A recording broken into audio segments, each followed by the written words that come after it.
L'Hopitals. I guess first this is a French guy, so it's not La Hospital or something like that. It's L'Hôpital. You gotta say it with a little flair to make it work. It's used to find limits, and it's used, or the following problems involve the use of L'Hôpital's rule. It's used to circumvent, like get around, avoid, handle indeterminate forms of 0 over 0 or infinity over infinity. Usually when we get those, we have to go into those algebra techniques of factoring or multiplying top and bottom by the square root or the conjugate. Like there's all those algebra rules to help you solve limits. This is the way around that. We're going to use some calculus rather than algebra to do those limits. There are numerous forms of L'Hôpital's rule, but we're going to focus on the basic ones, which are if you get 0 over 0 or infinity over infinity, and we don't really care if it's plus or minus, then we can use L'Hôpital's rule. And this is listed as two separate theorems, but it's not really two separate theorems. It's just two different applications of L'Hôpital's. And so I kind of want to talk about both of them at once, because I don't want you to be thinking it's two separate rules. It's really the same rule. It's just two different times you get to use it. So theorem 1 is if you get 0 over 0. Maybe we just put that out to the side. Theorem 2 is if you get infinity over infinity, and it doesn't matter if it's plus or minus.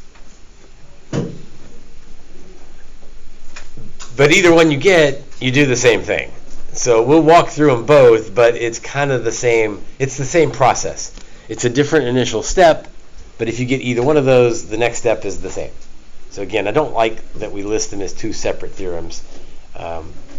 Technically that's right, but either one of those starting points sort of leads to the same conclusion or same process.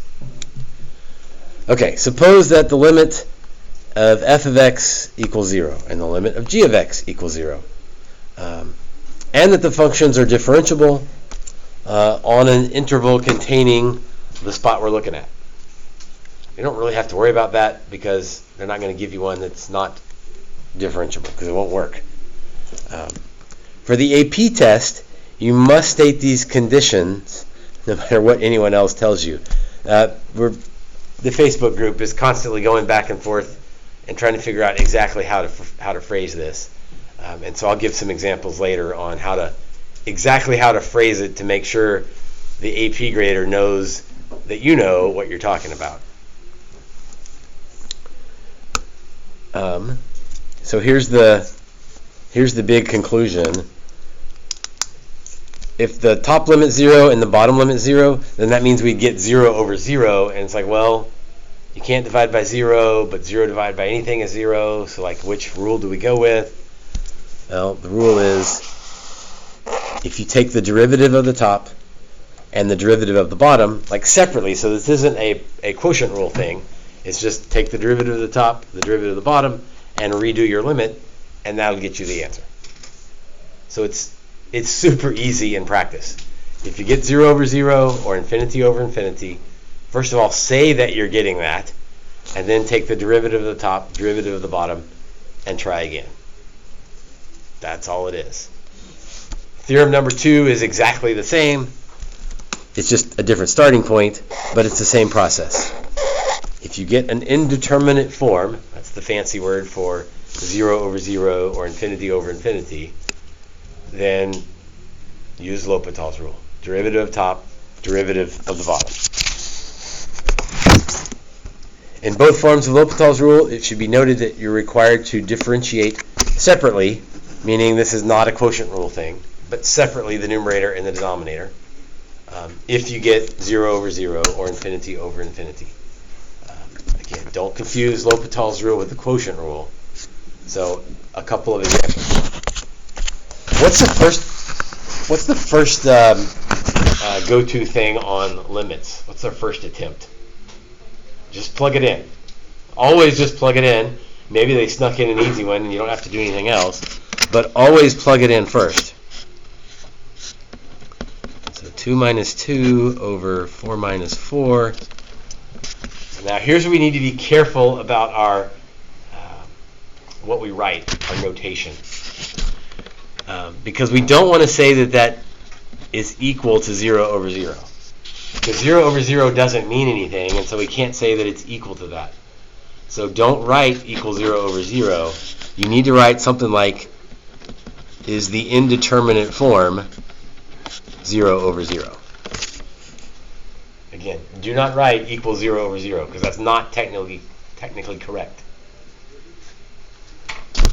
Indeterminate form. And a lot of times you'll end up writing equal 0 over 0 because you're used to writing equal sign and plugging them in, and that's okay. Just go back and mark it out. That sort of emphasizes, oh yeah, I can't have 0 over 0. Therefore, the little triangle of dots means therefore, use L'Hopital's rule. And you can abbreviate a little bit, but don't abbreviate too much. The main host of the Facebook group, his big thing is, look, you're spending whatever, $100 and 3 or 4 hours of your time to get out of an entire semester of college calculus. Take the 5 extra seconds to write L'Hopital's. Don't write, use LH. You're like, well, maybe the grader knows what that means, but spell out what you mean. So we'll take the derivative of the top. Grab popsicle sticks for this. It's a good, easy review, right? Hopefully. So, Kira, what's the derivative of x minus 2?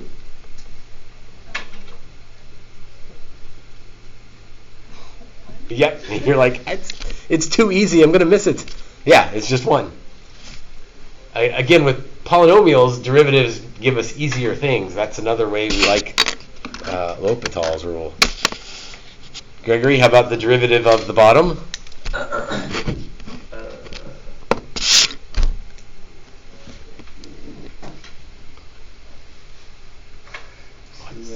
Yes, 2x. Goodness, we should have started with some super easy warm-ups this morning to get our brains back in calculus mode. But both of you got them right, so we're good. So we took the derivative of the top, the derivative of the bottom. We did not use quotient rule because we don't want the derivative of the whole thing. We just want derivative of top, derivative of bottom. And then we plug it in again. So 1 over 2 times 2. My answer is 1/4.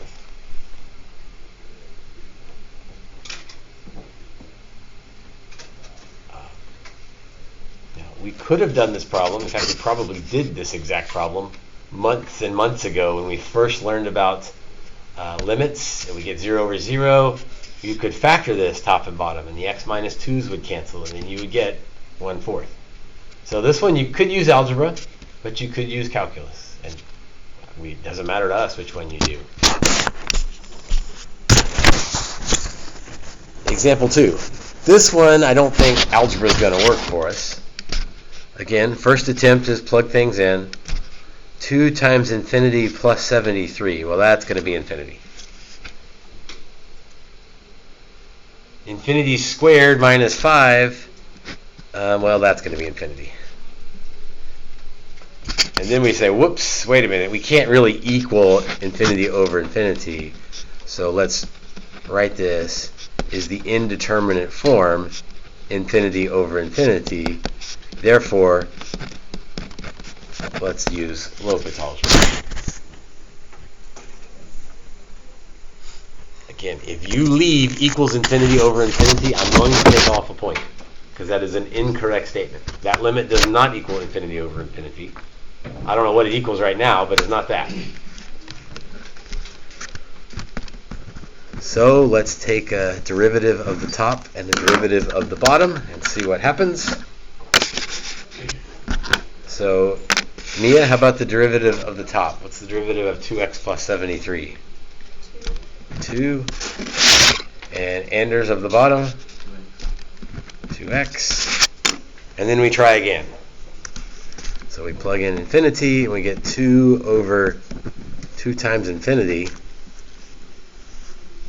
What does that equal? 0. 2 divided by something really, really, really, really big is 0.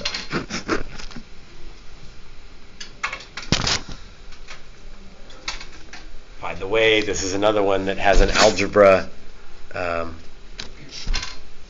As x goes to infinity, that's the top no, bottom O equal co. That's the algebra method. But the calculus method is L'Hopital's. Either one works. Alright, so today's worksheet is a whole bunch of these where you still need to plug it in first to see if it works. When it doesn't work, say why it doesn't work in determinate form, and your answers are always going to be 0 over 0 or infinity over infinity. Then take derivative of top, derivative of bottom, and try again. Occasionally we'll mix in some that are where even after you take one derivative it still doesn't work. You take another derivative and another derivative and however many you need to until you can get an answer. Let's see. 1 through 3, it says using techniques from chapter 1, that's algebra.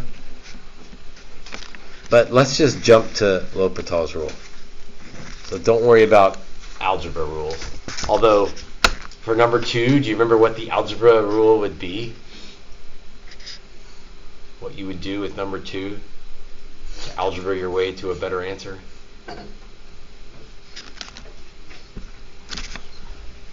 Anytime there's a square root,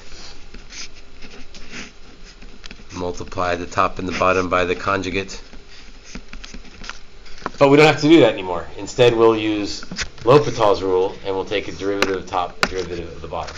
I kind of jumped ahead. I'm assuming that if I plug in 3, I get 0 over 0. And so, yeah, that's a L'Hopital's problem. Okay, what do I want to throw out? Number 16, we can definitely throw out.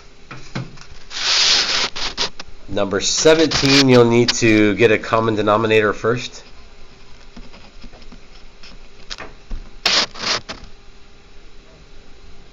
Number 20, we can throw out. Those are L'Hopital problems, but they're not methods that we need to worry about. And you know what? We can throw out 14 and 15 as well. I think the rest are straightforward enough. And the answers are down there at the bottom. So, probably not room on this page to work this. I know some of you take that as a challenge. You're like, if I plug in 2, I get 0 over 0. Therefore, I'll use L'Hopital's. And then he'll try to fit it in. And I guess maybe it would work for this one. Alright, that's today's assignment. That's the last new thing of calculus. I guess we save it to the end because it puts together a lot of things. You got to know how to do all the derivatives. You got to know about limits. And so we just kind of save it for the end, even though it's super helpful and really not that difficult.